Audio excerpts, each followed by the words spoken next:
Bienvenue dans Expansion, un podcast par Eric Flack qui s'adresse à toutes celles et ceux qui cherchent à constamment en apprendre plus et à s'améliorer aussi bien mentalement que physiquement. Eh oui, comme toujours. Et aujourd'hui, petit épisode sur les habitudes, sur l'habitude, on dira l'habitude principale, la plus importante, j'aurais envie de dire, à cultiver lorsqu'on cherche à être en forme, lorsqu'on cherche à obtenir le maximum de la vie, en fait, j'aurais envie de dire, c'est peut-être un petit peu large, et donc on va centraliser un petit peu ça dans cet épisode sur le sport, sur la remise en forme, mettons. Voilà, on va prendre un sujet un petit peu vaste comme ça, qui parlera à tout le monde, et j'espère que là-dedans, tu trouveras certaines clés, certaines petites pistes de réflexion, et pistes d'action, surtout, c'est encore mieux, pour éventuellement changer quelque chose, remettre quelque chose en question dans ta vie qui pourrait ensuite avoir un gros impact à l'avenir. Et cette fameuse habitude, en fait, je vais te la donner tout de suite, on va rompre le suspense immédiatement parce qu'en fait, c'est vraiment simplement la piste de départ de cet épisode. On va creuser dans quelque chose d'un petit peu plus pratique et concret très rapidement, mais c'est de se concentrer sur les choses qui donnent vraiment des résultats plutôt que de s'obséder sur les petites choses qui n'apportent 3 fois rien à part des frustrations, des questionnements et puis du piétinement sur place. Et ça, j'ai eu ma dose d'expérience à ce niveau-là et je vais pouvoir en partager un petit peu. Eh oui, je parle un peu de ma vie et je vais illustrer un petit peu la plupart de ces choses dont je vais parler avec ce qui m'est arrivé à moi. Eh bien, dans ce cas, tu connais peut-être en fait ce que c'est que cette chose. Là, je te parle un petit peu de la loi de Pareto. Peut-être que tu en as déjà entendu parler. Il y a différents noms, il me semble, pour cela, mais c'est le nom que je lui attribue, que je lui connais, qui est en fait que, généralement, très souvent même, 20% des options à disposition vont fournir 80% des résultats. Ça veut dire que la grande majorité de ce que tu peux tirer d'une activité, de quelque chose, eh bien tu vas pouvoir l'avoir en te concentrant sur peu de choses. Par exemple, 20% de tes clients d'entreprise sont responsables de 80% de ton chiffre d'affaires. Et si ça se trouve, eh bien 50% de tes clients sont casse-pieds, te posent beaucoup de soucis, de frustration et ont une incidence minimale sur ton entreprise. Par exemple, là, c'est un exemple parmi d'autres en ce qui concerne le sport, l'alimentation. Il y a beaucoup de choses à disposition que tu peux essayer de faire pour gagner des petits pourcents de progrès. Mais ça, concrètement, c'est inutile pour monsieur, madame, tout le monde. Et là, je parle de moi, je parle probablement de toi qui m'écoutes. Si tu n'as pas des aspirations professionnelles compétitrices extrêmement importantes, 80% des choses possibles à faire, c'est une perte de temps. Et j'en ai creusé pas mal de ces options dans ma jeunesse, en évitant absolument les choses importantes pendant longtemps. Alors c'était malgré moi, j'avais envie d'avoir des résultats, mais je me concentrais vraiment pas sur les bonnes choses. Par exemple, se concentrer sur manger du riz complet plutôt que de manger du riz blanc, alors qu'on n'a pas encore appris à lire une étiquette d'information nutritionnelle derrière un emballage, eh bien ça illustre assez bien ce que je veux dire. C'est vraiment vouloir mettre la charrue avant les bœufs, tu vois, c'est passer beaucoup de temps à te décider de quelle forme seront les tuiles sur ta future maison, alors qu'en fait tu n'as ni les contacts ni l'argent, en fait, tout simplement pour trouver quelqu'un qui veuille bien te construire des murs et une charpente et une structure avant tout ça. Donc voilà, c'est prendre les choses dans le bon ordre, se concentrer sur les fondations, parce qu'une fois qu'on a des fondations solides, on peut ensuite partir dans toutes les directions. Mais bon, trêve de tentatives de métaphores recherchées de ma part, je m'améliore, j'espère quand même gentiment d'épisode en épisode quand j'essaie de sortir des images de ma tête comme ça, j'espère qu'elles apparaissent dans la tienne et que tu comprends ce que je veux dire. Mais voilà, je fais au mieux, bref. L'idée de cet épisode, c'est, on va se concentrer sur ses fondations, tu vois, sur comment construire notre maison. En fait, on va essayer de retracer un peu certaines questions qu'on se pose, certaines questions qu'on peut se poser, surtout certaines actions à entreprendre ou certaines habitudes à essayer d'intégrer qui auront ensuite un effet sur énormément de choses dans ta vie, c'est-à-dire les fondations sur lesquelles tu pourras construire ta vie. Voilà, ça s'appauvrit. Je vais essayer d'être un peu plus concret. Enfin bref, on va essayer de trouver quelque chose, les petites choses que tu peux mettre en place aujourd'hui, une fois pour toutes, qui seront soit là pour agrémenter et améliorer et amplifier l'efficacité de tout le reste, ou alors des petites choses qui auront un tout petit effet, tu vois, mais un tout petit effet tous les jours, ou un tout petit effet positif, du coup, toutes les semaines. Et du coup, jour après jour, semaine après semaine, ça va se cumuler et ça peut atteindre ensuite des sommets. Tu vois, petite anecdote, par exemple, un petit truc que j'ai lu dans un livre, très certainement. Et j'ai dû refaire les calculs juste avant cet épisode parce que, quand même, je suis pas aussi fort et j'ai pas une mémoire pareille. Mais si tu t'améliores de 1% par jour, tous les jours, eh bien, en 70 jours, tu auras doublé. Tu vois, tu auras doublé, par exemple, ton argent, entre guillemets, si ton argent augmentait de 1% par jour. En 70 jours, tu l'aurais doublé et en une année, tu l'aurais multiplié par 38. Donc voilà, juste un petit pourcent par jour, ça peut aller extrêmement loin. Et ça, c'est ce qu'on appelle le pouvoir de l'effet cumulé. Il me semble d'ailleurs qu'il y a un livre qui s'appelle comme cela que je n'ai pas encore lu, mais qui doit être très intéressant et qui doit parler justement de ce genre de choses et de comment l'intégrer. Et ça peut énormément, très souvent, passer par des petites habitudes. Une petite habitude qui te fait progresser de 1% dans un domaine de ta vie tous les jours si tu arrives à la mettre en place. Et ça, c'est une autre histoire, bien sûr, parce que choisir une habitude positive, c'est pas très très compliqué, mais la mettre en place et faire en sorte qu'elle tienne et qu'on s'y tienne, eh bien ça, c'est autre chose. Et on va aussi discuter un peu de tout ça dans cet épisode et on va se lancer tout de suite parce que cette introduction commence à s'étaler un peu. Alors, on va commencer par le tout début, enfin ce qui m'est apparu comme étant probablement un bon départ là-dedans, c'est en fait tout part d'un souhait, généralement tout part d'une idée, d'une volonté comme ça. Alors c'est plus ou moins éphémère parfois, hein, tu vois, tu te réveilles le matin, tu te dis « Ah tiens, j'ai envie de me remettre en forme. Ah bah tiens, allez, je vais me reprendre en main, tu sais, c'est le 1er janvier, tout ça, t'as un peu la gueule de bois, tu te dis « Bon, allez, on va se mettre un petit pied aux fesses et puis on va se lancer et puis résultat le soir tu es déjà passé à autre chose. » Eh bien, on va revenir à ce tout premier souhait. Par exemple, si on veut se remettre en forme entre guillemets parce que c'est un terme assez vaste qui veut tout et rien dire. Eh bien, une étape importante, j'en conviens et j'espère que tu en conviendras aussi, qui pourra vraiment simplifier tout le processus, éviter beaucoup de frustration et d'incompréhension, c'est de se demander pourquoi. Pourquoi est-ce qu'on veut faire ça? Pourquoi est-ce qu'on a envie de se remettre en forme? Pourquoi est-ce qu'on a envie de X ou Y chose? Parce que avoir une réelle motivation, avoir un réel pourquoi, je pense pas que j'ai besoin de le définir plus que ça, c'est devenu un terme et quelque chose d'assez connu aujourd'hui, le pourquoi. Eh bien, avoir cela, ça va en étant vraiment honnête avec toi-même, tu vois. Parce que c'est très facile de pouvoir répondre comme ça au tac au tac. Ah oui, c'est parce que j'ai envie d'être beau gosse, j'ai envie d'être X ou Y, j'ai envie d'être en bonne santé, j'ai envie de plaire aux autres, etc. Mais tout ça, c'est des choses très très différentes. C'est pas la même chose que de vouloir se remettre en forme pour être en bonne santé, pour pouvoir aller jouer au foot avec ses enfants, ou pour pouvoir éventuellement trouver la mère de tes futurs enfants, tu vois, ou le père de tes futurs enfants.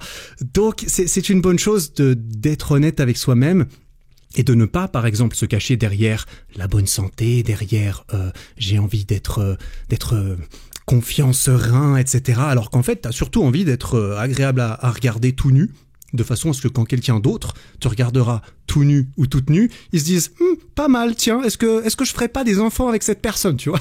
Donc ça a été le cas pour moi, c'était ça concrètement. Moi quand j'ai commencé c'était pour plaire aux autres, assez clairement, hein. Il me semble que, alors tu vois, j'avais 17 ans, j'étais pas en mode alors quel est mon pourquoi aujourd'hui? Non, ça c'est quelque chose que j'ai appris à réfléchir par la suite, mais du coup je te partage mes expériences comme ça, peut-être que ça peut te servir et que tu pourras arriver à des conclusions efficace pour toi plus rapidement que ça n'a été le cas pour moi. C'est comme ça que l'histoire de l'humanité fonctionne, hein. On construit sur le travail et les avancées des autres, sinon on serait toujours en train de casser des cailloux et de chasser les tigres à dents de sabre, mais je m'égare un petit peu. Du coup, moi, quand j'ai commencé à 17 ans, c'était parce que je ne m'aimais pas, j'aimais pas mon corps, les autres m'aimaient pas, les filles m'aimaient pas. J'avais clairement l'impression, tu vois, moi j'ai mûri assez tard dans ma vie, hein. J'ai pas eu ma première copine, j'ai pas trouvé la mère de mes enfants à 15 ans, tu vois. Non, alors je l'ai toujours pas trouvé non plus d'ailleurs, mais ça c'est clairement une autre histoire. Mais disons que quand j'ai commencé, c'était pour plaire aux autres. Et je croyais en tout cas que ça suffirait, que voilà, il suffirait de faire ça, je vais faire ça pour plaire aux autres, ça me plaisait pas d'aller m'entraîner, etc. Et puis en me mettant dedans, mine de rien, j'ai fini par comprendre que plaire aux autres, en fait, c'était sympathique, mais que c'était pas suffisant pour continuer. Et heureusement, du coup, que j'ai réellement pris goût, enfin heureusement pour moi, je me suis rendu compte qu'en fait, vraiment, ça me plaisait cet effet d'amélioration, de devenir plus fort, de me changer, de prendre le contrôle visuel sur mon corps. Et très vite, quelques années après en tout cas, quand j'ai commencé à avoir des résultats, je me suis rendu compte que clairement, je voulais faire ça pour moi. Que ce qui me plaisait là-dedans, c'était vraiment de me voir m'améliorer, d'avoir ce petit boost de dopamine, de réussir à augmenter mes résultats, à augmenter un petit peu mes performances, etc. De voir le résultat dans le miroir, vraiment tout ça, vraiment j'ai vraiment croché, je suis devenu un petit peu accro à ça, voire même un peu obsédé, on va revenir un tout petit peu avec d'autres exemples plus tard, pour le meilleur ou pour le pire, je sais pas, en tout cas je suis très content aujourd'hui, mais surtout, comme j'en ai parlé dans un autre épisode, je sentais en parallèle de tout ça, ma confiance en moi augmenter, ma confiance en moi qui du coup, dans le sport, la confiance que j'avais dans mon sport a débordé ensuite dans d'autres domaines de ma vie, et ça m'a clairement donné envie de continuer. Mais revenons-en un petit peu à notre objectif de remise en forme. Voilà, là on s'est posé, on a essayé d'être honnête avec soi-même, on sait, voilà, il n'y a pas de bonne ou de mauvaise réponse. Faut juste essayer de trouver vraiment la raison avec laquelle on raisonne le plus, parce que ça devrait servir de motivation par la suite, et c'est très important de mettre toutes les bonnes chances de son côté, alors qu'on n'a pas encore commencé. C'est quand même pas plus mal de partir plutôt armé. On va voir, je vais d'abord voir un petit peu la nutrition, les fondamentaux entre guillemets à mettre en place dans sa vie. J'ai l'impression au niveau de la nutrition, ensuite au niveau du sport, et puis ensuite on verra les habitudes et la gestion de l'environnement et différentes choses comme cela. Par rapport à la nutrition, alors clairement, quand on veut se remettre en forme, souvent on sait qu'il y a des modifications à faire là-dedans. Et les modifications, il vaut mieux les faire à la source. La source, une des grosses sources de notre alimentation au quotidien, c'est ce qu'on mange, c'est ce qu'on a à la maison très souvent. Et ce qu'on a à la maison, je sais pas toi, mais moi ça n'apparaît pas comme ça. Généralement c'est moi qui vais au supermarché, je mets ça dans un caddie, je passe à la caisse, je paye, je le ramène chez moi, je le range et ensuite je le mange. Et puis ensuite je recommence et puis encore et encore jusqu'à la fin de la vie. Mais on va un petit peu trop vite là dans cette histoire. Donc on va en revenir au supermarché. Prendre conscience. Essayer d'avoir une conscience générale de toutes les choses qui semblent comme ça fixées dans notre vie, qui semblent immuables, tu vois, c'est en gros des habitudes qui sont ancrées depuis très longtemps pour beaucoup et tellement longtemps que des fois on les a même pas choisis soi-même et on oublie complètement qu'on peut les remettre en question. Comme par exemple, faire ses courses. Comment faire ses courses? Qu'est-ce qu'on achète lorsqu'on fait nos courses? Je sais pas toi, moi aujourd'hui, à nouveau, après m'être penché là-dessus, quand je vais faire mes courses, je sais à peu près ce que j'achète, je prends un petit peu toujours les mêmes choses, je réfléchis même plus vraiment. Aussi parce que j'ai l'impression d'avoir déjà fait un travail là-dessus. J'ai pas envie d'avoir à réfléchir à chaque fois que je vais faire les courses, et toi non plus.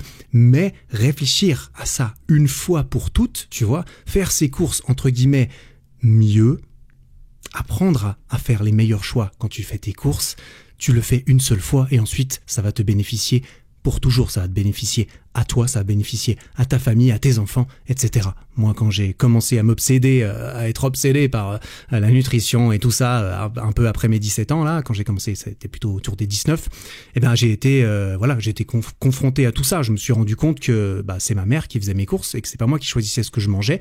Et puis c'est là qu'il y a eu un petit combat avec ma mère pour que je puisse prendre le contrôle, moi, là-dessus. Alors, j'espère que toi, tu as plus de facilité à faire ça, que tu fais tes courses toi-même, c'est un petit peu plus facile.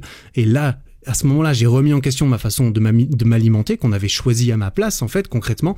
Et il m'est arrivé de le refaire ensuite plus tard, lorsque, par exemple, j'ai arrêté de manger de la viande. Là, j'ai dû me reposer des questions, refaire un travail, une fois pour toutes, ou presque, pour remettre à jour un petit peu, me rafraîchir un petit peu ma façon de faire mes courses. Parce que clairement, si j'ai arrêté de manger certaines choses, là, il m'a fallu les remplacer. Mais voilà, tu vois un petit peu ce que je veux dire. Ça, c'est très bien d'avoir conscience de ce genre de choses, de savoir qu'en fait, ça fait vraiment partie des choses sur lesquelles on a le choix, on a le pouvoir, clairement. Et à ce propos, les règles de base qui sont faciles à retenir, qui sont faciles à appliquer au niveau de l'alimentation, c'est, comme je l'ai dit, la remise en question des courses. C'est, selon moi, la première chose que j'aurais envie de conseiller aux gens qui cherchent gentiment à s'informer un petit peu sur comment se remettre en forme, c'est d'apprendre à lire les étiquettes. et d'être curieux à ce niveau. Oui, c'est compliqué les premières fois. Je me souviens aussi la première fois que j'ai lu une étiquette. Alors moi je trouvais ça relativement fascinant parce que j'étais déjà en train de lire des livres et tout ça. J'avoue que je me souviens pas très bien les premières fois que j'ai commencé à vraiment essayer de lire une étiquette qu'il y a derrière un emballage, tu vois. Mais c'est en partant du principe que c'est la vérité ce qu'il y a écrit dessus et ça, malheureusement entre guillemets, on est obligé de le croire parfois, même si on peut éviter d'avoir des soupçons et ça on va le voir tout de suite. Eh bien c'est purée, j'ai oublié ce que je voulais dire. Bref, apprendre à lire cela, ça semble compliqué, ça semble difficile au début, mais c'est vraiment pas si dur. C'est à nouveau quelque chose à apprendre une fois pour toutes. C'est apprendre une certaine langue, sauf que là, t'as pas besoin d'apprendre le russe, tu vois. Il faut juste comprendre un petit peu ce que ces chiffres veulent dire. Et une fois que tu arrives à lire cela, tu peux très rapidement comprendre les informations et, du coup, par définition, comparer une étiquette à une autre et utiliser ces informations qui ont énormément de valeur pour faire des bons choix. Et les bons choix sont pas si compliqués à faire, il n'y a pas besoin de faire des calculs, tu vois, t'as pas besoin de prendre ta calculette normalement, sauf si tu veux vraiment, sauf si tu veux vraiment pousser le truc assez loin, quand tu fais tes courses, t'as pas besoin de prendre ta calculette, tu peux aussi te référer à certaines règles assez simples quand tu compares deux pots de sauce tomate, deux pots de sauce pesto. La sauce pesto, par exemple, c'est un exemple que je prends parce que c'est clairement un travail que j'ai fait moi-même dans mon supermarché. Une sauce pesto, elles sont pas toutes pareilles, hein. Il y en a clairement qui ont pas les mêmes ingrédients. Parfois, ils te blindent d'huile de tournesol en premier, puis t'as un tout petit peu de basilic derrière. Et parfois, c'est du basilic en premier, ensuite de l'huile d'olive de haute qualité, etc. Et c'est pas du tout les mêmes ingrédients, c'est même pas les mêmes macros. La quantité d'huile qu'il y a dans la sauce n'est quasiment jamais la même. Alors dans une sauce pesto, normalement, il y a beaucoup d'huile. Voilà. Si tu veux une sauce pesto, tu vas avoir une sauce avec beaucoup d'huile, beaucoup de calories, c'est pas un problème. Par contre, si ton but c'est d'avoir une sauce pesto qui te plaise, tu peux aussi regarder cela. C'est pas toujours la sauce avec 3 fois plus d'huile de mauvaise qualité qui aura meilleur goût que l'autre. Et c'est pas toujours celle-ci qui sera moins chère non plus d'ailleurs. Même si, on va pas se mentir, les ingrédients de qualité, ça coûte un petit peu plus cher. Et puis voilà. Après, c'est un choix à faire à ce niveau-là aussi. Bref, revenons à nos informations nutritionnelles, comprendre un petit peu ce que ça veut dire, comprendre ce que c'est qu'une calorie, ce que c'est que des macronutriments, comprendre qu'ils existent, hein. Les macronutriments, c'est donc les protéines, les glucides, les lipides, c'est principalement les plus grosses choses à comprendre avec les calories sur une étiquette qui te permettra de assez facilement comparer des ingrédients entre eux. Et en parlant d'ingrédients, justement, lire la liste des ingrédients, ça, c'est encore quelque chose, une habitude à prendre lorsque tu cherches à évaluer, entre guillemets, quelque chose ou à le comparer à quelque chose d'autre. La règle facile à ce niveau-là, c'est que moins il y a d'ingrédients, mieux c'est, tu vois, parce que les listes longues comme le bras avec des stabilisants, des acides E et des E 847, là, tout ça, je sais pas toi, mais moi, je sais pas trop à quoi ça ressemble en vrai, et je me dis que si je peux éviter de manger ça, pourquoi pas. Donc voilà, partir sur des ingrédients, sur des aliments avec peu d'ingrédients, c'est-à-dire des aliments bruts, des aliments peu transformés, qu'on n'a pas fait passer dans 14 machines, qu'on n'a pas mélangé avec 3 trucs de façon à ce que ensuite tu puisses le cuire en 3 minutes 30 au micro-ondes. C'est pas mal. C'est pas mal de prendre des trucs qui sortent directement de la terre ou qui sont directement des animaux ou qui sont directement X ou Y choses. Et rien que ça, pour ta santé, ce sera déjà un excellent bon pas pour te remettre en forme, pour vraiment avoir une incidence sur, par exemple, prendre du muscle, perdre du gras. Là, il va falloir se pencher encore aussi sur les macronutriments et les calories, comme je l'ai dit, parce que ça va avoir un rôle important, plus même en termes vraiment de composition physique, ça va avoir un rôle plus important que la qualité des ingrédients. Tu vois, un ingrédient bio ou pas bio, à calories et macronutriments égaux, ça va pas y avoir une grosse différence, très certainement, sur ta prise de muscle ou ta perte de graisse. Par contre, ça peut avoir une incidence sur ta santé, à court ou à moyen ou à long terme. Là-dessus, on est d'accord. Mais si ton but, c'est de perdre X kilos dans 2 semaines, que tu manges bio ou pas, c'est pas vraiment ça qui va faire une grosse différence. C'est surtout les calories et les macronutriments qu'il y a dedans. Et donc, maintenant que tu as compris un petit peu ces histoires d'étiquettes, de listes d'ingrédients, de comment comparer un peu des aliments entre eux de la même catégorie ou tout simplement entre eux pour un objectif de remise en forme, eh bien tu vas pouvoir te concentrer sur ceux qui sont à la fois les plus efficaces et ceux que tu préfères manger. Bien sûr, ça c'est super important. Te forcer à manger des choses qui sont bonnes pour se remettre en forme, mais que tu n'aimes pas manger, ça va aller, hein, ça va aller. Tu vas pouvoir prendre sur toi 2 semaines, 3 semaines, peut-être 1 mois, 2 mois, et tu vas finir par péter un plomb, ou tu vas simplement détester faire ça, et tu vas avoir l'impression que pour atteindre des résultats, pour réussir un petit peu à te diriger dans la direction qui te plaise, tu es obligé de souffrir terriblement. Et c'est ce que j'ai cru à un moment donné, hein, en fait, concrètement. Je pensais que de toute façon, c'était forcé, il fallait que ça soit difficile et pénible, en fait, sinon c'est que ça ne marchait pas.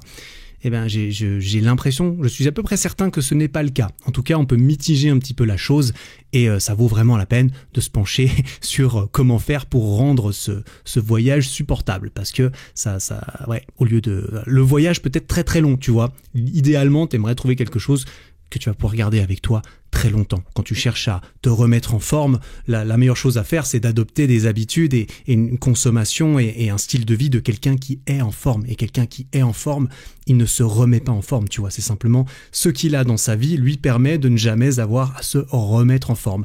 Et donc, forcément, ce qu'il a dans sa vie, c'est des choses qu'il arrive à maintenir toute sa vie. Donc, c'est ça qu'on va chercher à faire. Encore un petit conseil vis-à-vis de l'alimentation, peut-être que je suis encore en train d'enfoncer des portes ouvertes, hein, c'est tout à fait possible, mais éliminer les boissons caloriques, notamment les boissons sucrées, ça peut être un énorme pas tout simple vers l'atteinte de ces objectifs. Tout simplement boire des calories, déjà, ça coupe très très peu la faim, et puis voilà, ces boissons sucrées, même les boissons avec les édulcorants qui n'ont pas de calories, si on peut s'en passer, c'est mieux, si on peut se contenter de l'eau, du thé, du café, et de ce genre de choses. Ça, notamment, hein, si on buvait du coca avant, là, forcément, voilà, c'est vraiment une habitude, quelque chose, un changement à faire dans sa liste de courses. Peut-être même limiter, tu vois, la bière, l'alcool, ce genre de choses. Faire un petit peu plus attention, en tout cas, ça peut vraiment apporter beaucoup de résultats. Et tout ça, même moi, je m'entends le dire, tu vois, ça semble un peu bateau, en fait, hein, j'ai l'impression, ce que je raconte là. Ça semble un peu bateau. Quand quelqu'un qui s'intéresse à se remettre en forme, il entend ça, il m'entend dire ça, probablement que il s'en fout. Il me dit, ouais, mais je le sais, donne-moi les astuces, donne-moi les petits trucs, donne-moi la pilule magique que tu me caches, Eric. Et je crois pas que je cache de pilule magique. Je peux te dire, je l'ai cherché la pilule magique. Hein. Franchement, je passais des années à la chercher. Mais non, désolé, j'ai rien trouvé et je crois pas qu'il y en ait. Vraiment, je crois pas qu'il y en ait. Ou alors je crois que je viens de te la donner, la pilule magique. Et souvent, ces personnes qui ont l'impression de déjà savoir ces choses quand je leur demande, parce qu'on m'écrit souvent pour me poser ce genre de questions. Eh bien, il y a beaucoup de choses qui ne sont pas en ordre dans ces fondations bateaux, dans ces évidences. Il y a beaucoup de choses qui ne sont pas tout simplement appliquées. On m'écrit pour me demander si c'est très grave en fait de mettre du lait dans son café le matin, parce que ça va rompre son jeûne intermittent, tu vois, et ensuite tous les bienfaits extraordinaires qui te changent la vie en une journée de jeûne intermittent, eh bien est-ce que je vais quand même y avoir droit ou pas? Mais par contre, on boit encore du coca le soir avant d'aller dormir. Donc c'est là que voilà, on ne met pas la charrue avant les bœufs. Et oui, je reviens à ma superbe métaphore du début. Bref, voilà, il n'y a pas besoin de beaucoup plus que ça au niveau de l'alimentation. La nutrition, une nutrition efficace pour un débutant, quelqu'un qui cherche à se remettre en forme, s'il se concentre sur ses essentiels, sur ces 20% d'options comme ça, de petites actions, de choix importants, il va pouvoir avoir 80% des résultats. Et ça va être quelque chose qui en plus, voilà, c'est décevant entre guillemets, parce qu'on se dit, mais en fait c'est tout bête. Mais alors oui, malheureusement, c'est tout bête, mais justement, heureusement, c'est ce qui en fait la beauté aussi, parce que ça permet ensuite de faire peu d'efforts pour maintenir cela, parce que c'est pas des choses qui te demandent d'avoir ta calculette et un super ordinateur pour calculer ton plan alimentaire et à la virgule près à chaque fois que tu vas faire tes courses. Bref, on va passer au sport maintenant, parce que c'est aussi une partie importante de l'équation. Et là, je vais pas trop m'attarder, j'ai pas envie d'entrer trop dans des détails scientifiques, etc. Mais d'après ce que j'ai remarqué, une erreur assez courante là-dedans quand on veut se remettre en forme, etc. pour le sport, c'est qu'on pense qu'il faut absolument faire telle ou telle activité, telle ou telle chose pour avoir des résultats, comme par exemple, tout simplement du cardio ou de la musculation, ou les deux. Selon moi, le but c'est vraiment de trouver quelque chose qui te plaise suffisamment pour que tu aies envie de le faire vraiment, en tout cas dans un premier temps, si tout ça c'est nouveau pour toi. Clairement, te mettre à la salle de musculation ou je ne sais quoi, ou aller courir 4 fois par semaine alors que tu as horreur de ça, du jour au lendemain, à nouveau, tu vas tenir 2 semaines, et ensuite tu vas te faire mal aux pieds, tu vas avoir une bonne excuse pour t'arrêter 3 jours, et puis ça va passer de 3 jours à 3 ans, et puis ensuite on va recommencer 3 ans après.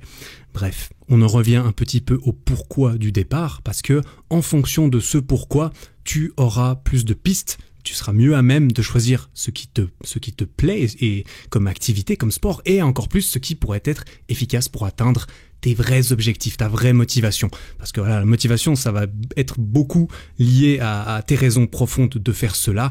Et donc, si tu arrives à allier une activité efficace vers ces objectifs profonds qui comptent vraiment pour toi, tu vas pouvoir non seulement t'en rapprocher plus facilement, mais tu vas pouvoir avancer d'autant plus rapidement et surtout beaucoup plus loin et dans des meilleures conditions. Personnellement, j'ai fait beaucoup de sport quand j'étais petit. Il y en a certains que j'ai bien appréciés, comme le hockey. J'ai fait du hockey en salle. Il y en a d'autres que j'ai pas du tout apprécié, comme le sport. Et il y en a d'autres où je me suis très vite lassé, comme le sport. Qu'est-ce que je raconte, comme le foot. Et il y en a d'autres où je me suis très vite lassé, comme le judo.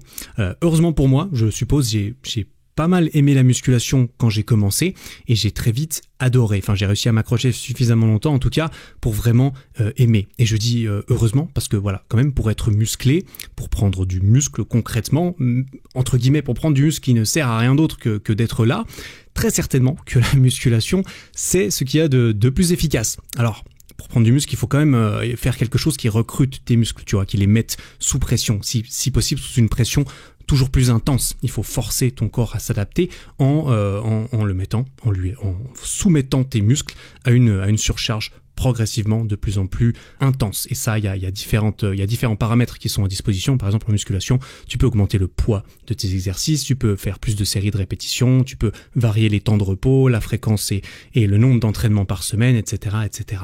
Mais ça, c'est intéressant, c'est important, c'est bien si ton but, c'est de prendre du muscle, en tout cas, de la façon la plus efficiente possible, la plus rapide, la plus efficace, tu vois. Mais c'est pas nécessairement ce qui va te rendre heureux par défaut si ton but n'est pas du tout de faire cela. Si ton but c'est de te sentir bien dans ton corps, c'est d'être fonctionnel, c'est de faire du sport qui te plaise tout simplement, que la muscu ça te plaît pas. Je suis convaincu qu'il est extrêmement possible d'être parfaitement en forme, d'être parfaitement content et de faire autre chose, tout simplement. T'as pas besoin d'aller courir ni de faire de la muscu si tu n'en as pas envie. Par contre, si ton but c'est d'avoir des gros muscles et de les avoir rapidement, là, j'aurais envie de te conseiller d'aller quand même tenter un petit peu la musculation. Et dans le cadre de mes programmes, on me demande souvent, en fait, si on peut faire telle ou telle chose en parallèle de telle ou telle chose. Par exemple, dans mon programme de street, il y a évidemment des entraînements de street workout pour apprendre à tenir sur les mains, faire des muscle-up, etc. Et souvent, de temps en temps, je reçois des messages comme quoi, voilà, je fais de la grimpe en parallèle, j'aimerais bien pouvoir devenir super fort en grimpe, mais j'ai quand même envie d'apprendre à faire du street, etc. Comment est-ce que je fais? Qu'est-ce qui se passe? Là, je crois que j'en avais déjà parlé rapidement dans un autre épisode, mais clairement, il faut poser les priorités. Qu'est-ce que tu préfères? Qu'est-ce qui va t'amener le plus rapidement vers ton pourquoi, vers ce qui t'intéresse vraiment là-dedans, parce qu'on peut pas tout faire, on peut pas, même si on aime tout, et il faut quand même poser des priorités, notamment dans le sport, au niveau de la récupération, etc. On peut pas tout faire. Donc il faut à nouveau se poser les bonnes questions et prioriser tout ça dans sa semaine, dans son entraînement et partout. Et voilà, en ce moment, il y a moins le choix, c'est clair, aller faire de la grimpe, aller faire du curling ou je ne sais quoi, aller faire du billard. Bon, le billard, tu vois, c'est peut-être pas le sport le plus adapté pour la remise en forme, tu vois, par exemple. Mais ça, je pense pas que tu avais besoin de moi pour le savoir. Ah, c'est pas exactement comme la muscu, on va pas se mentir, mais c'est tout à fait viable pour se sentir bien dans son corps et sa tête. Je suis sûr et certain que c'est possible. Quoi qu'il en soit, en ce moment, c'est plus compliqué, bien sûr, mais c'est toujours possible. On peut toujours faire quelque chose à la maison, tout seul, dehors, tout seul, ou bien en regardant des vidéos, par exemple des vidéos d'Eric Flack, tu vois, qui fait des entraînements chez lui, tu les fais en même temps que lui, ça peut être sympa. Tu peux faire ça en Zoom avec un pote, tu peux aller faire ça avec quelques potes dehors, sans être hors la loi aussi, je l'espère. En tout cas, en Suisse, on a le droit d'être 5, voilà, il faut pas être trop proche, etc. Mais en se débrouillant un petit peu, on peut essayer de faire des choses. D'ailleurs, je viens normalement, en même temps que cet épisode, je viens de sortir une vidéo, un guide complet sur les bandes élastiques sur ma chaîne YouTube, avec une ribambelle d'exercices pour tout le corps, ainsi que comment elles fonctionnent, comment plein de choses. Et éventuellement, si tu as ce matériel ou que tu souhaites te le procurer pour t'aider à t'entraîner en ce moment, ou bien pour t'entraîner en temps normal également, je pense que cette vidéo pourra t'aider. Dans la même veine, je propose aussi un programme 100% gratuit d'entraînement à la maison sans matériel. Il est disponible sur ma chaîne YouTube et je donne aussi un calculateur de calories et de macronutriments qui t'aideront à t'en sortir un petit peu vis-à-vis de tout cela. Bref, tout ça, tu devrais pouvoir le trouver sur ericflag.com. Voilà, il y a pas mal de choses que je te propose avec grand plaisir et qui devraient pouvoir t'aider, en tout cas à faire tes premiers pas, je l'espère, ou même à aller encore plus loin. Voilà. Bon, pour réussir à se remettre en forme, tu t'en doutes, il va falloir changer les habitudes, il va falloir créer des nouvelles habitudes, voire se débarrasser de certaines mauvaises habitudes. Et pour tout cela, il y a différentes choses, il y a différentes façons de faire, et différentes façons plus ou moins bonnes de le faire. Par exemple, si tu veux mon avis, vouloir intégrer trop d'habitudes directement, c'est compliqué. Vouloir tout changer d'un coup, généralement, ça, voilà, c'est à nouveau le truc où on fait ça pendant 2 semaines, ça tient et ensuite on n'en peut plus parce qu'il y a trop de choses nouvelles, trop de choses difficiles. Une habitude, ça prend du temps, ça prend vraiment du temps. Soi-disant, il paraît dans certaines études qui disent que entre 60 et 70 jours, on arrive à intégrer une habitude. Mais à mon avis, c'est complètement dépendant de la personne, de l'habitude, des prédispositions, etc. Et de tout. Une habitude, au début, il faut vraiment y mettre de la discipline. Clairement, au début, une habitude, il faut mettre de la volonté, il faut que ça vienne de nous, on doit prendre sur soi pour le faire parce qu'il faut y penser, c'est pas encore automatique. Et justement, si on arrive à la faire durer suffisamment longtemps, ça peut finir par devenir un automatisme, ça peut même devenir encore mieux, ça peut devenir un changement d'identité, ça peut devenir une vraie nécessité. Par exemple, le sport pour moi dans ma vie, c'est plus qu'une habitude, c'est vraiment genre obligatoire quoi. C'est tous les 2 jours, je m'entraîne, je me pose pas du tout la question de si je vais m'entraîner ou pas. Aujourd'hui, est-ce que je me suis entraîné hier? Non. Alors je m'entraîne aujourd'hui, un point c'est tout et il y a même pas à réfléchir en fait concrètement. Mais bon, on va chaque chose en son temps. On a tous une jauge de volonté et de discipline plus ou moins grande. Généralement, elle est pleine le matin quand on se réveille. Et puis, en fonction de la journée et de plein de choses qui peuvent se passer dans la journée, de plein de choix, de plein de choses difficiles à faire, eh bien notre discipline, notre volonté va s'épuiser tout au long de la journée. Alors on peut apprendre à la préserver, notamment dans la gestion de son environnement. Par exemple, se demander 3 fois par jour devant le frigo ce qu'on va manger, ça peut devenir très usant pour le cerveau, ça peut devenir très difficile à chaque fois de se demander bon, qu'est-ce que je mange maintenant? Alors, la pizza ou mon repas de brocoli que je n'aime pas. Tu vois, concrètement, tu vas pouvoir manger les brocolis au bout d'un moment, mais tu vas finir par péter un plomb. Et puis un soir, tu vas finir avec le pot de glace devant la télé, devant Netflix pendant un bon moment, et tu vas enchaîner tout cela. Ça d'ailleurs, j'en parle pas mal, donc je vais peut-être pas trop m'attarder. Dans une de mes dernières vidéos qui s'appelle Comment limiter la casse en confinement, je parle aussi de la discipline. Je parle de certains aliments d'ailleurs aussi qui sont bons, sur lesquels se concentrer si tu veux prendre des habitudes entre guillemets faciles, ou si tu veux avoir des idées pour ta liste de courses, ça devrait pouvoir t'aider à ce niveau-là.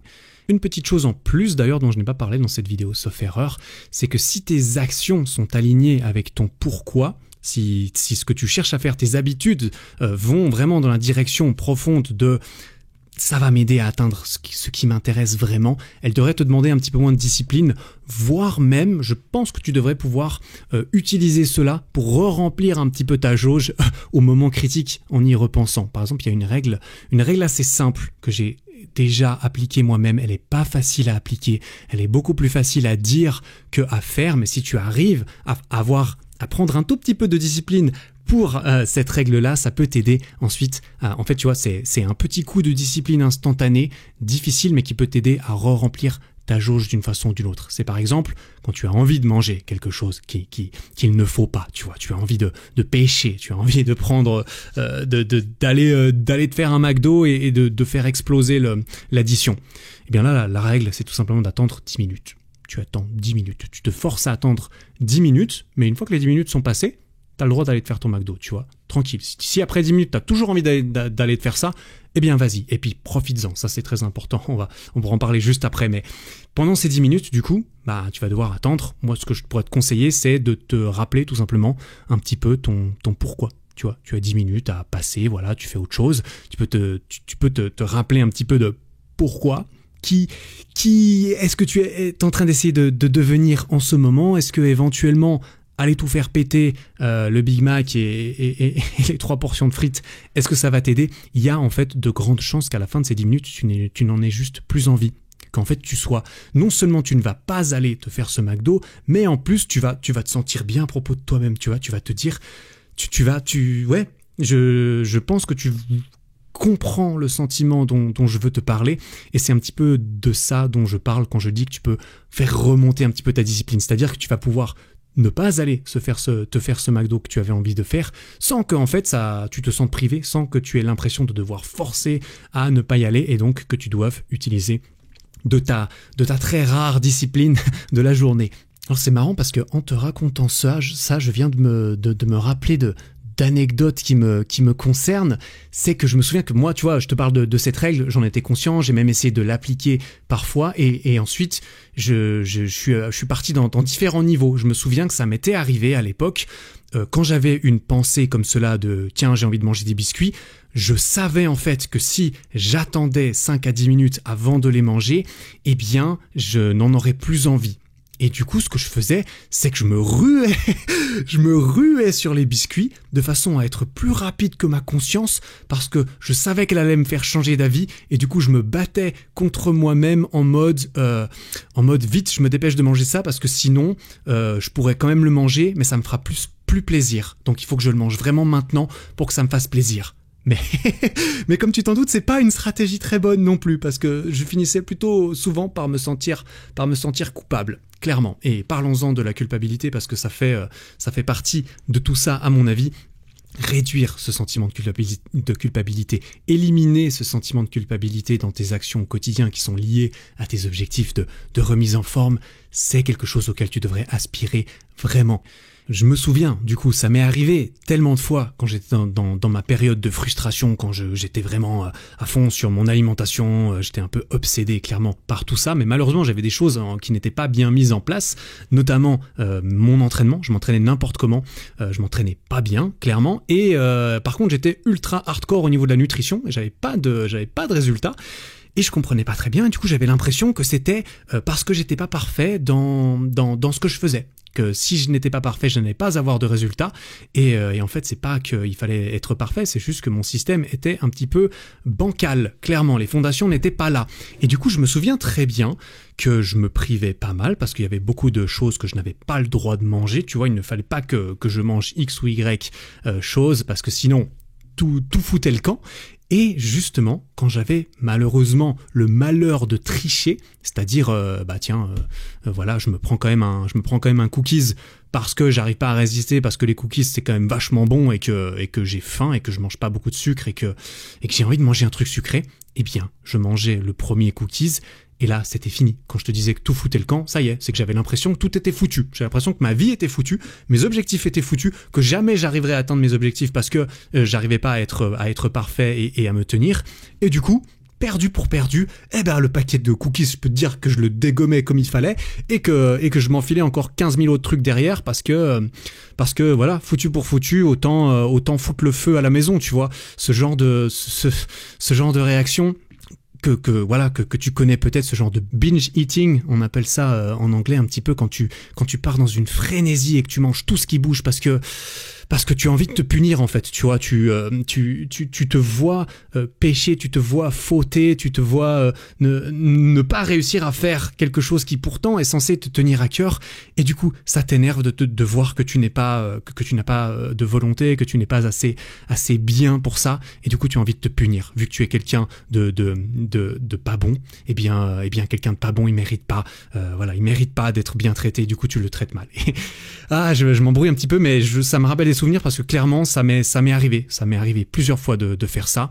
Je me souviens même qu'une fois, d'ailleurs j'en ai jamais parlé à personne, donc voilà, c'est une première. Il me semble qu'une fois ça m'est arrivé et que j'ai même essayé de me faire vomir derrière. purée, ouais, c'est vrai. Je me rappelle de ça. Oui, je me souviens, j'avais essayé de me faire vomir une fois après un truc pareil. Heureusement, j'ai pas réussi. Heureusement, j'ai pas essayé de recommencer. Ça, je pense que c'est vraiment le genre de début de spirale dans laquelle t'as pas du tout envie de tomber, clairement. Et heureusement, ensuite, j'ai commencé à remettre en question ce que je faisais et à travailler beaucoup sur moi-même et à me rendre compte, en fait, que ce sentiment de culpabilité n'avait pas à être là. Parce que si tu manges juste un cookie, c'est pas grave du tout. Dans l'espace d'une journée, on s'en fout. La plupart du temps, quasiment tout le temps, dans l'espace d'une journée, on s'en fout. Alors, dans l'espace de 3 jours, une semaine ou une vie, on s'en fout aussi complètement. Et réussir à manger ton cookies et à être heureux et à en profiter, réussir à manger ton McDo et à en être heureux et à en profiter, c'est extrêmement important. C'est pour ça que la règle des 10 minutes, à la fin, tu vas le manger ton McDo, eh bien, tu le manges et tu ne culpabilises pas, tu ne te prives pas de nourriture pendant 24 heures derrière pour compenser, parce que ça, j'ai essayé de le faire aussi. Quand je me blindais le bide le soir, le lendemain, j'étais là, bon, ok, alors je vais faire un jeûne de 20 heures, comme ça, je mange que un repas le soir et puis je rattrape mon truc. Non, tu vois, tu peux pas vivre une vie comme ça. Quelqu'un qui est en forme et qui apprécie sa vie et qui le lui rend bien, il est pas en train de changer son truc tous les 2 jours, il se fait exploser le bide, il est coupable, du coup, il s'affame ensuite les 2 jours qui suivent. Non, tu reprends, si vraiment quelque chose arrive, tu en profites, t'as une soirée imprévue où tu vas te faire un gros resto avec tes potes et t'arrives pas à prendre la salade et tu prends plutôt le burger, tu le prends ton burger, tu le manges, tout va bien, c'est pas grave, demain tu te réveilles, t'auras pas changé, rien n'a changé. Par contre, si tu te dis, perdu pour perdu, on va se mettre une caisse avec 3 bouteilles de vodka et on va finir au kebab et au tacos à 2h du mat', là, ça, voilà, si tu fais ça régulièrement, c'est là que ça pose problème. Bref, je crois que je me suis suffisamment étalé sur ce sujet. J'en ai parlé rapidement, ça fait partie des derniers petits sujets que je voulais aborder dans cet épisode qui, ouais, je sais pas, qui part un peu à gauche à droite, voilà. J'espère que c'est quand même possible de le suivre. Et ben, je veux parler un petit peu de la gestion de son environnement, parce que ça va avoir, la gestion de mon environnement va avoir un énorme impact sur qui je suis, sur qui je deviens, sur la réussite des implémentations, des nouvelles habitudes que j'ai envie de mettre dans ma vie. Que ça soit l'environnement physique chez soi, que ce soit l'environnement humain, tout ça va énormément influencer nos pensées et nos actions. Un exemple facile, c'est la nourriture qui est disponible chez toi. S'il y a constamment des tentations, ou ce que tu considères comme des tentations chez toi, comme quelque chose quelque chose dont tu n'as pas le droit, ou en tout cas dont il faut vraiment gérer la consommation avec modération, si tout ça c'est constamment sous tes yeux, ça va être extrêmement compliqué. Tu vas vraiment pas te simplifier la vie, et ta jauge de discipline elle va se prendre des coups dans le bide à chaque fois que tu vas regarder le paquet de chips dans ton placard. Tu vas te prendre un petit coup dans le ventre en mode ah non, ça c'est pas pour maintenant, ça c'est pour mon cheat meal de samedi ou je ne sais quoi. Si tu te fais des cheat meals ou ce genre de choses, il y a pas de problème. Tu peux très bien profiter de ça sans culpabilité, mais c'est peut-être mieux de ne pas avoir ce genre de nourriture toute la semaine et plutôt d'aller te la procurer le moment venu, par exemple. Une autre façon de gérer ton environnement, c'est par exemple préparer tes affaires de sport le soir. Tous les soirs avant d'aller dormir, tu prépares ton petit short, tes petites chaussettes, ton petit t-shirt, tes belles chaussures de sport, tu les mets au pied de ton lit ou tu les mets devant la porte de ta chambre, tu fermes la porte et tu mets tes vêtements devant. C'est-à-dire que le matin quand tu te réveilles, t'es obligé d'ouvrir la porte, t'es obligé de voir qu'il y a tes affaires devant, qu'elles sont là, et tu es obligé de te voir les mettre de côté et de ne pas les enfiler. Tu vois, tu peux pas te mentir à toi-même. Là, tu vois, oui, tu sais, tu les as mis la veille. C'est plus facile de mettre la veille pour le lendemain, tu vois. Et tu peux essayer de te forcer un petit peu comme ça à faire les choses. C'est simplement dans ton environnement, c'est sur ton passage, tu vas le voir. Et tu peux aussi tout simplement dormir dedans, hein, tu vois. Si tu veux pousser le truc encore un petit peu, tu peux dormir dans tes vêtements de sport. Alors, peut-être pas tes chaussures, tu vois, les chaussures, tu peux les garder au pied du lit. Et quand tu te réveilles le matin, t'es déjà en condition un maximum, tu as fait tout ce que tu pouvais pour que les efforts, la friction qu'il te reste pour aller courir un petit peu le matin avant de prendre ta douche et d'aller au travail, eh bien, elle soit minimale.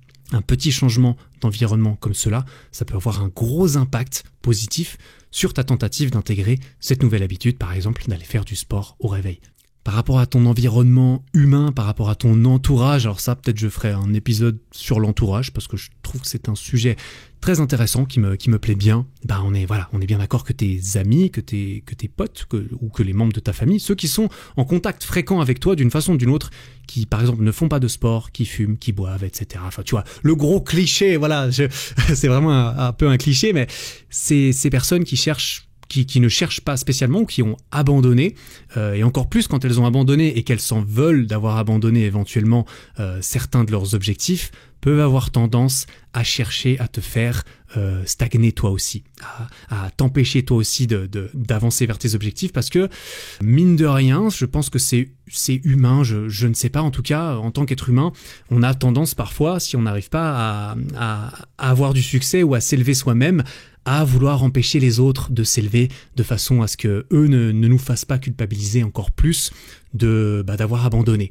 Donc, si tu veux ne pas faire de sport, fumer, boire avec tes potes, il y a aucun problème. Si ça te plaît, si c'est ta vie qui te plaît, c'est super. Mais si ça ne te plaît pas, il faut réagir. Il faut réagir. Je te cherche à entrer en contact, à trouver des gens, des personnes dans ton entourage plus ou moins proche, des amis d'amis, des gens comme ça que tu connais un peu, mais voilà, que tu connais pas très bien. Tu peux tout simplement écrire à ces personnes. Tu veux essayer de rencontrer des nouvelles personnes, clairement, qui ont des traits de personnalité ou des habitudes ou des compétences qui t'intéressent. Quand tu décèles cela chez quelqu'un et que tu arrives à avoir ces personnes dans ton environnement, évidemment, pour que ces personnes t'acceptent dans leur environnement à eux, il faut que tu leur apportes souvent quelque chose d'une façon ou d'une autre, tu vois. Normalement, souvent ça se passe comme ça. Mais c'est très facile de trouver des relations donnant-donnant. On a tous des choses à apporter aux autres. Eh bien, si tu arrives à avoir ces personnes autour de toi, c'est clairement le meilleur moyen de te mettre dans le bain et de pouvoir les laisser eux t'influencer, t'imprégner de leur façon de faire et d'apprendre de ces personnes. De même, ton environnement digital, à mon avis, est aussi important. C'est peut-être quelque chose qu'on a tendance c'est peut-être un petit peu moins évident, mais moi je m'en rends quand même assez bien compte avec ce que je fais aussi, bien sûr. La consommation des réseaux sociaux, ça peut fortement t'influencer. Si tu juges que telle ou telle personne que tu suis sur les réseaux, que ça soit un pote à toi ou que ça soit, je sais pas, un influenceur ou qui que ce soit, Eric Flag par exemple, tu vois, si tu trouves que cette personne, elle te motive, elle a une bonne influence pour toi, que c'est quelqu'un, tu vois, être en contact avec cette personne, voir des images de lui, des vidéos de tel ou tel ami, des stories, si tu sens que ça te fait du bien, que ça te pousse dans la bonne direction, eh bien, dans ce cas, reste au courant. Suis cette personne, regarde un petit peu ce qui se passe. Si c'est pas le cas, décide directement de te désabonner de cette personne ou de la mettre en sourdine, tu vois, si c'est ton meilleur pote ou si c'est un très vieux pote à toi, mais qui clairement n'a pas l'air d'être une bonne influence pour toi et tu t'en rends compte, t'es pas obligé de te désabonner de lui parce qu'il risquerait de pas le comprendre. Tu peux aller sur son profil, tu le mets en sourdine, etc. Tu peux faire ça sur YouTube aussi. Moi, c'est quelque chose que je fais énormément sur YouTube parce que sur ma page d'accueil, moi, je consomme beaucoup de vidéos qui sont sur ma page d'accueil. Parfois, ça m'arrive d'aller regarder une ou deux vidéos sur un sujet, je sais pas, quelque chose que je considère comme une pure perte de mon temps. Ça m'arrive évidemment, des fois je me perds et je regarde des trucs et je regrette un petit peu parce que derrière YouTube me propose plus de contenu comme ça. Et bien sur la page d'accueil, quand tu as une petite vidéo comme ça, tu peux appuyer sur les 3 petits points et tu peux cliquer sur je ne suis pas intéressé, et là YouTube va te montrer moins de vidéos comme ça, ou carrément tu peux dire ne plus me montrer de vidéos de cette chaîne, ce que je fais souvent. Concrètement, quand j'ai le malheur de cliquer sur quelque chose et que je le regrette derrière et que je me dis tiens, si je regarde ce genre de vidéos, je perds juste mon temps et ma vie, eh bien clairement je dis à YouTube ne me montrez pas ça. Et YouTube est très très fort. YouTube, son but, c'est que tu sois heureux et que tu passes du temps sur la plateforme. Donc si tu vas sur la plateforme et que ça te plaît pas, YouTube, il a pas envie que tu fasses des breaks de réseaux sociaux, tu vois. Et c'est pareil pour Instagram et tout ça. Donc n'hésite pas à prendre le contrôle sur ton environnement digital également, tout comme par exemple ce podcast. Tu vois, tu écoutes ce podcast, tu prends du temps pour m'écouter, etc. Je suppose peut-être que tu peux être influencé par ce que tu entends dans un épisode de podcast parfois. Eh bien, si tu sens que cette influence est bonne pour toi, eh bien, continue. Si tu sens que pas ouf, je suis pas sûr de connecter avec ce que dit cette personne. Eric Flag il commence un peu à me saouler avec ces histoires-là. Je vais peut-être arrêter d'écouter ces épisodes. Eh bien, soit. Je te laisse prendre cette décision clairement. C'est personne d'autre que toi ne devrait prendre cette décision. Donc, voilà. Je suis parti un petit peu dans tous les sens dans cet épisode. J'ai l'impression, je suis pas sûr que ce soit mon épisode le plus carré, structuré, clair et compréhensible. J'espère quand même que tu en auras tiré quelque chose de plus que juste du divertissement ou du passage de temps. C'est ce que j'essaie d'apporter dans mes épisodes, un petit peu de valeur, un petit peu de rappel. Tu vois, c'est un peu du bon sens, c'est un peu des rappels, mais je pense que ce genre de choses, ce genre de mentalité, de chercher à faire les choses bien, tout simplement les choses bien pour soi, c'est pas quelque chose que tu peux juste écouter une fois, mettre en place aujourd'hui, et puis on est bon pour toute la vie, et puis on a le style de vie de la personne qu'on veut être. C'est quelque chose, il faut se le rappeler régulièrement. Et c'est pour ça que d'avoir un entourage et un environnement qui te rappelle les choses qui ont de la valeur pour toi, eh bien, tu vois, la force de la répétition, c'est pas pour rien que les publicités, on va te les montrer à peu près 20 à 35 fois avant d'espérer que tu te souviennes un petit peu de ce qui est dit. C'est parce que nos cerveaux fonctionnent comme ça. On intègre des choses avec la répétition, avec l'entraînement, avec faire les choses, entendre les choses, voir les choses encore et encore. Donc voilà, tu peux compter sur moi pour régulièrement te faire des petites piqûres de rappel sur des choses qui, selon moi, que moi j'essaye d'appliquer pour moi-même, ou que j'ai appliqué pour moi-même, et que je partage avec toi. Parce que peut-être que tu es d'accord avec moi sur le fait que ça peut apporter quelque chose. Bref, je vais m'arrêter là. Merci beaucoup d'être resté jusqu'à la fin avec moi. On se retrouve jeudi prochain dans un nouvel épisode si tout va bien. Et en attendant, travaille bien, prends soin de toi. Ciao.